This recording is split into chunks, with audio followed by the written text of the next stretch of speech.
ఓం శ్రీ గురుభ్యో నమ.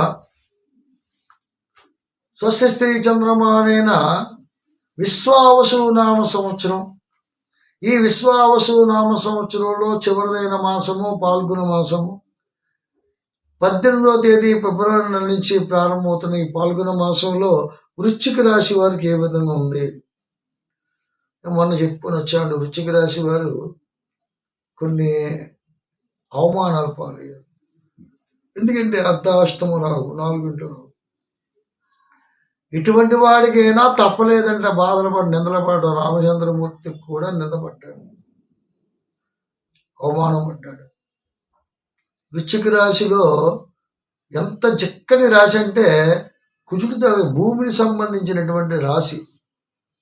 అటువంటి భూమికి సంబంధించిన రాశిలో రాహు ఏం చేస్తున్నాడంటే భూ సంబంధిత వ్యవహార శైలిలో ఇబ్బందులు ఎక్కువ పెట్టేస్తున్నాడు, తగ్గట్లేదు. ఇప్పుడు రియల్ ఎస్టేట్ వ్యాపార రంగం ఉందండి, వీళ్ళకి చాలా బాగా అనుకూలంగా పెద్ద పెద్ద వాళ్ళు వ్యాపారంలో శైలిలో ఈ వృశ్చిక రాశిలో టాప్ లైన్లో ఉన్నారు.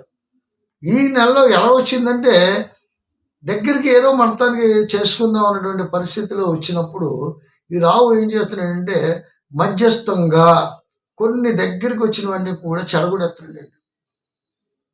ఆ భూమి మంచిది కాదు, అలా సిద్ధాంతం చెప్పాడు, ఎవరికో నీకు రేట్ ఎక్కువ చేసి అమ్ముతున్నాడు, నువ్వు ఇంకా తక్కువగా అవుతుంది, నువ్వు తొందరపడద్దు, ఇలాంటివన్నీ కూడా దగ్గరికి వచ్చి వీడిని ఆలోచనని వాడు బస్టు పట్టించేస్తున్నాడు, వ్యాపారాన్ని మొత్తం నాశనం చేసేస్తున్నాడు.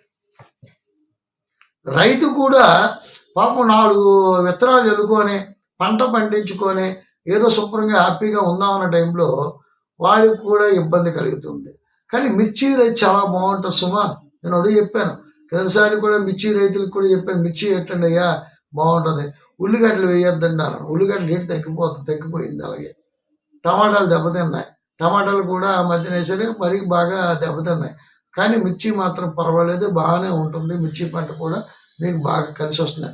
పత్తి పంటకి వరి పంటకు కూడా బాగానే ఉంది, భయం పడాల్సిన పని లేదు. ఆ మధ్యన కొంత ఇబ్బంది పడ్డారు రైతాంగం, సామాన్యమైనది కాదు. రావుతాలకి ఇబ్బందులే, అంత ఇబ్బందులు కాదు. అయినప్పటికీ కూడా కుజుడు బలంగా ఉండడం వల్ల మీ తాలూకా పట్టుదలతో రైతాంగానికి అన్ని విధాల లాభం చేకూరింది. రైతు రుణం అన్నది తప్పదు. రైతు అన్నది అన్నం పెట్టే రైతు ఎప్పుడూ కూడా అప్ అండ్ డౌన్ అవుతుంటుంది. రుణం తీసుకోవడం, రుణం తీర్చడం. అయినప్పటికీ కూడా పంట పాడవకుండా చేతికి వస్తేనే ఆనందంగా అభివృద్ధిగా ఉంటాడు. ఈ నెలలో బాగానే ఉన్నా భయపడాల్సిన పని లేదు. అయితే ఇక్కడ పంచమ స్థానంలో ఉన్నటువంటి శని శుక్రులు ఉన్నారు. సంతాన రీత్యా కొన్ని ఇబ్బందులు పడే అవకాశం ఉన్నది. ఎవరికి? వృశ్చిక రాశి వారికి. వృశ్చిక రాశిలో పిల్లలు ఉన్నారనుకోండి, వాళ్ళకి చదువు బాగుంటుందండి. గురుడు బాగున్నాడు, అష్టమ గురుడు అయినప్పటికీ కూడా మిథునంలో ఉన్నాడు కాబట్టి భయం పడవలసిన పని లేదు. అష్టమ గురుడు ఏంటి? షష్టాష్టకాలు కష్ట నష్టాలే కదా, సౌప్రదములు కావంటారు కదండి. వృశ్చిక రాశి వారి పరిస్థితి అండి. అంటే వృశ్చిక రాశి వారికి ఒక స్టాండ్స్ ఉన్నాయి. వాళ్ళ ఆలోచనలో ఎవరికి చెప్పరు, వాళ్ళు తొందరపడి ఏదో ఎవరికో చెప్పేసి నిర్ణయాలు తీసుకోరు. ఒక స్టాండ్స్ ఉన్నాయి. ఆ స్టాండ్ రీచ్ అవ్వడం కోసం ఎంత కష్టాన్నైనా ఓర్చుకుంటారు, ఎన్ని బాధలైనా పడతారు.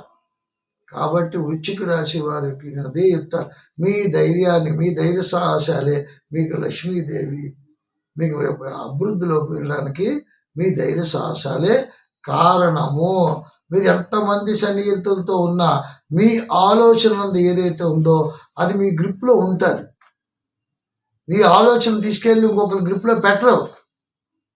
వాడు ఆలోచనలు స్వీకరించుకొని మీరు ఏ విధంగా ముందుకెళ్ళాలని మీ నిర్ణయాల్ని మీరు ప్రారంభిస్తారు.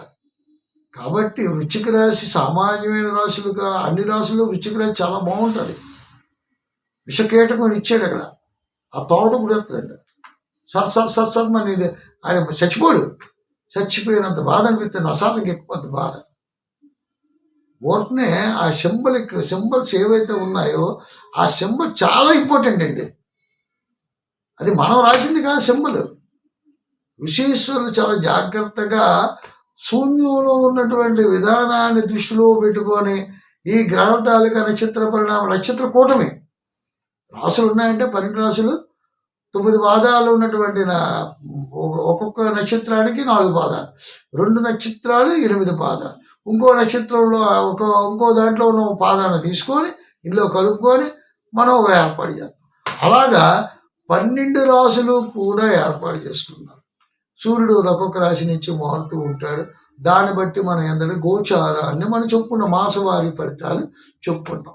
ఈ మాసవారీ ఫలితాల్లో మీకున్న గొప్ప విశేషం ఏంటంటే ఏదైనా సరే ధైర్యంగా, మీ ధైర్యం మిమ్మల్ని కాపాడుతుంది.